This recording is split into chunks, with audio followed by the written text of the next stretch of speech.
Okay.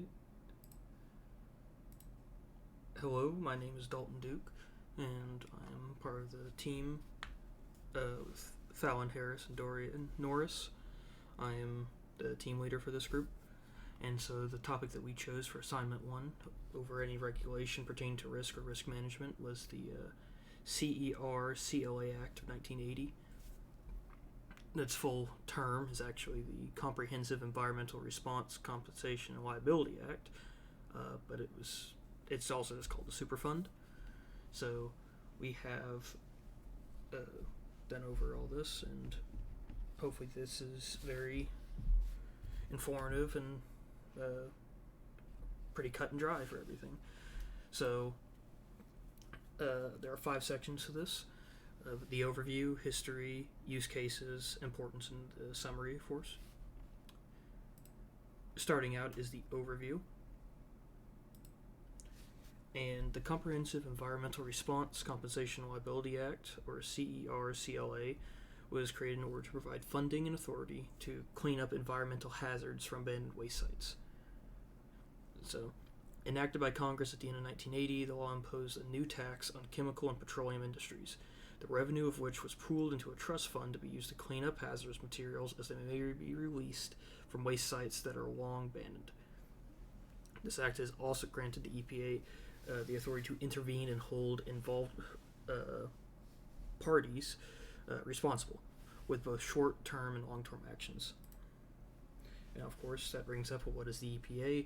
The EPA is a U.S. agency called the Environmental Protection Agency that focuses upon the overall well-being of the public and the environment, especially in regards to pollution, contamination from hazardous and toxic wastes, and just keeping in check a lot of corporations and companies that would otherwise do as they will, dumping things with little care other than the profit margin. So, moving on, there's the history of the Superfund Act. In the 1970s in U.S., the topic of conversation was conservation. And in the April of 1970, Earth Day was first celebrated in the U.S. as a way of bringing awareness to the state of the environment. And it was pretty much focused upon how waste and dumping and pollution affect the quality of air and streams and fish and just overall. And it really caught on. Over the following decade, many laws were passed from the increased public awareness, and that brought in more people to be aware, and it just kind of fed in itself. So, but a lot of these ended up just being for production of new harmful contaminations, not a response to old ones. And this all really changed, not from a accident, but from neglect that came to light. And that is at Love Canal, New York. In Love Canal, New York, a landfill was located upon the riverside and became a dumping ground for hazardous chemicals, including dioxin, which is one of the most toxic substances that man has ever created.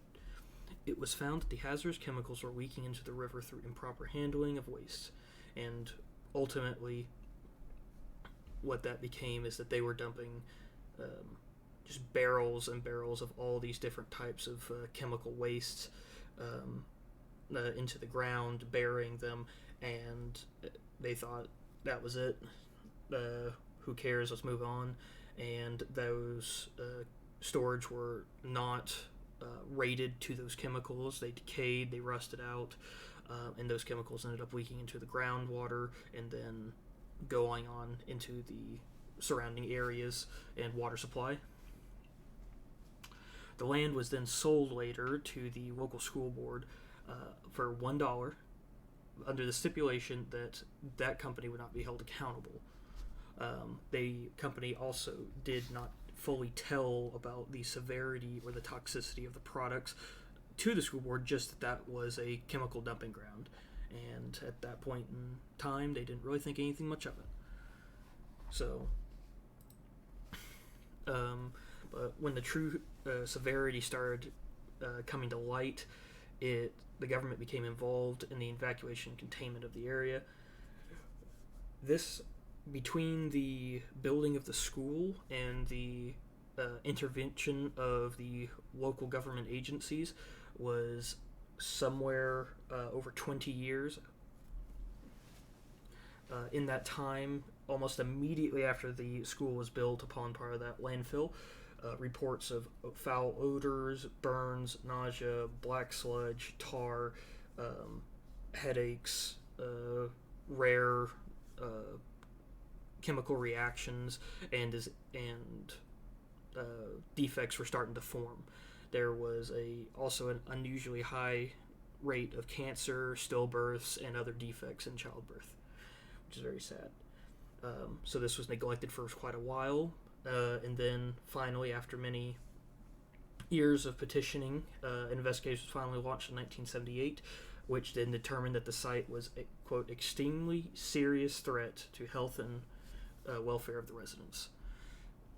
At that point, a general area of evacuation was given to the surrounding areas, but there were still many residents caught affected, and it wasn't until 1980 when President Carter signed into law the Superfund Act, which, among other things, also granted funding for the evacuation, relocation of the residents that were still around the area. So, yeah, enacted and encouraged. It also, to do this, it's granted the EPA with authority to intervene, as well as imposing a tax upon the chemical companies and petroleum companies that would go into a trust fund to then be used to treat areas. So, use cases. The Superfund Act is important for it created a system by which to address the release of hazardous materials when there is no party that can immediately respond to such an event. It has also laid out the groundwork for future action regarding the handling, storage, and transport of hazardous materials. So it does this in two ways. There is the short term and the long term. Short term is that it authorizes the EPA to intervene whenever the situation is of urgent importance. That's two different, and of those two things, it is the life-threatening release of materials, such as very toxic materials that could be seeping into groundwater tables, water supplies, affecting people, cattle, livestock, food. So immediately life-threatening events, or the immediate release of such event from happening, like a fire at a chemical factory or at a dump site, and so it is either in progress or very close to being in progress. They were giving authorization to intervene. Long-term wise, the trust fund grants funding for containment and treatment for the cleanup processes for these waste sites that determined that no one else can deal with it. So whether they are just been long abandoned, the company that created the site or had the most impact is just long since dissolved and bankrupt, and there's just no one else to take ownership of the problem. So instead of trying to pass the buck on to somebody else or get somebody else to do a job, this allows the EPA to just go ahead and do what needs to be done. Two other things is that it also created the National Priorities List, the NPL, which encompasses a list of all the toxic waste sites or dumping sites that take highest priority, as in most life-threatening or most affecting the largest amount of people, and then aims to hit those first and treat those, and then works its way down the list. And it also created the Agency for Toxic Substances and Disease Registry, which this agency took records or started to keep records of people that were exposed to toxic materials and what symptoms they had, whether they long-term effects, whether it be cancer, birth defects, rashes, irritation, any of that stuff, and so allowed that to be categorized and cataloged so that in the future identification of hazardous materials is a lot easier.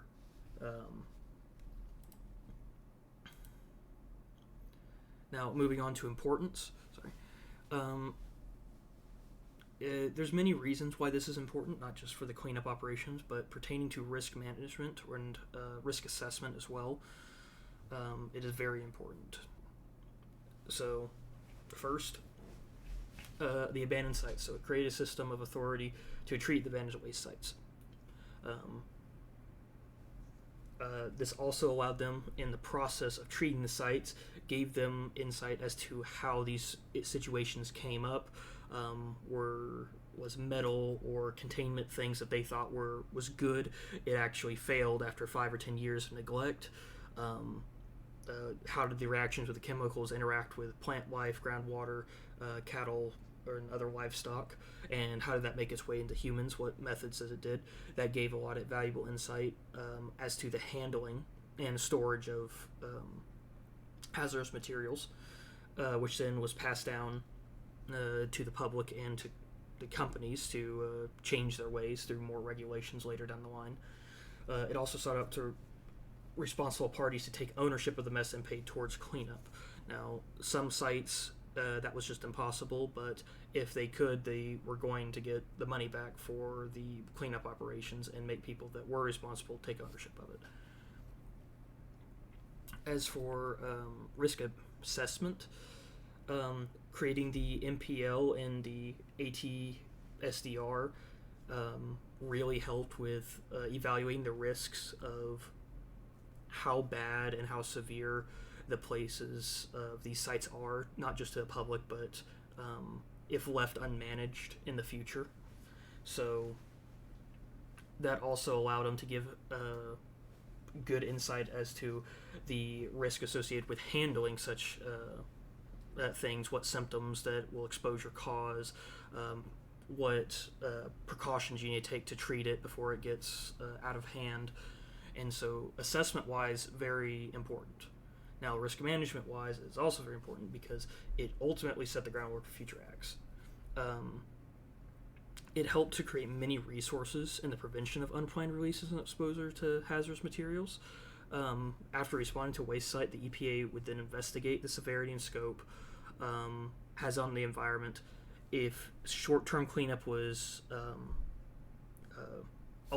necessary, they would go ahead and perform it, but as a long-term cleanup was starting to take shape and through their investigations, new safety practices and procedures were created, and so that the severity and the likelihood of a similar event from occurring was dramatically decreased.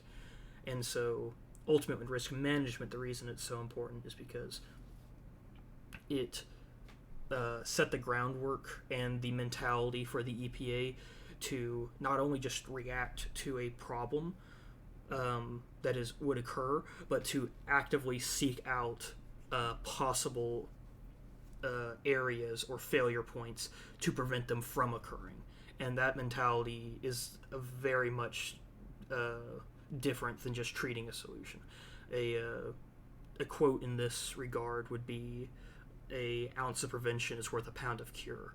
So for risk management, that was a big thing.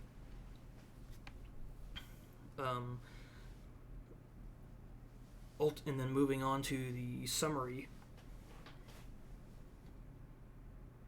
Sorry.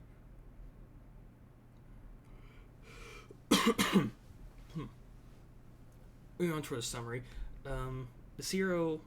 The Superfund Act was created in response to cleaning up abandoned waste dump sites that pose a threat to health and safety of the public, but it has served as the basis for many other acts regarding the impact that companies have upon the environment when dealing with hazardous chemicals. Through the Act, many sites have been contained and cleaned, and many more are in the process of being maintained.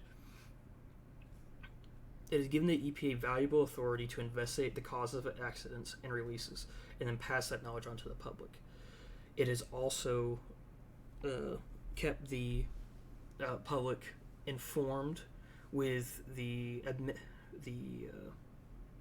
amended Superfund Act of 1986, in which the EPCRA was enacted, which focused primarily upon the transparency of hazardous waste in their release and the addressing to the environment.